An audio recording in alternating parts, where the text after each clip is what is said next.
Today I want to explain about the differences between the deep and the dark web and how both of them are different from the clear net, which is something that we're all used to. And I also want to talk about how the deep and the dark web operate differently from the clear net. What we're used to is something called the clear net, which is at the very top, or sometimes also called the surface web.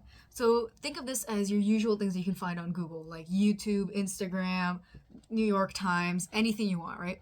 It's just the things that we're used to. You type it into Google and it pops up and there you go.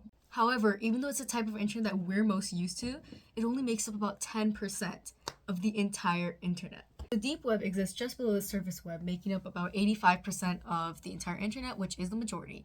And the deep web contains things like intranets, which are local and private networks, private email databases, other databases like hospital records.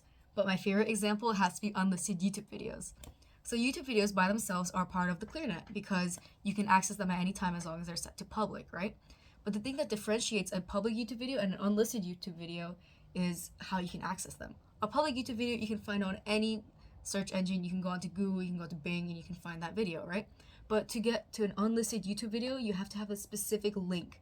You need to have like that specific code, that little thing in your search bar to able to watch the video. So that's what classifies as part of a deep web, because you can't access it unless you have that code or that link, which makes it inaccessible to the general public. So a good majority of the deep web is safe and completely legal to use. However, this is where a lot of piracy happens, where you can, watch movies for free or download a game for free, or more importantly, you can bypass geographical restrictions or sometimes even legal restrictions. Let's move on to the final 5% of the internet, which might be the most interesting, the dark web. So this is where the infamous Silk Road took place back in 2011. So the Silk Road was this massive black market on the dark web where goods of all sorts were found. Anything you think of, anything you couldn't even think of was found. And the way they kept this going for 2 years until the FBI caught them was because of cryptocurrency transfer, specifically Bitcoin. I don't want to talk about cryptocurrency too much, but kind of just think of it as something that's untraceable. You don't really know who sent it, you know who received it. It's kind of impossible to trace back the origins of where the money came from. So the Silk Road was held on a .onion domain, which is different from the usual domains that we're used to, such as .com and .org. Or is like a haven for users who love their privacy.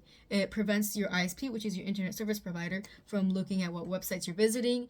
It keeps your IP address completely invisible to everyone else. Information actually goes through 3 different servers before it actually reaches its destination. There is a drawback because of all this rerouting. It's very slow. It's a very slow browser. So hopefully that quick 3-minute video was enough for the basics of the deep and the dark web and how it's different. But obviously it's not everything.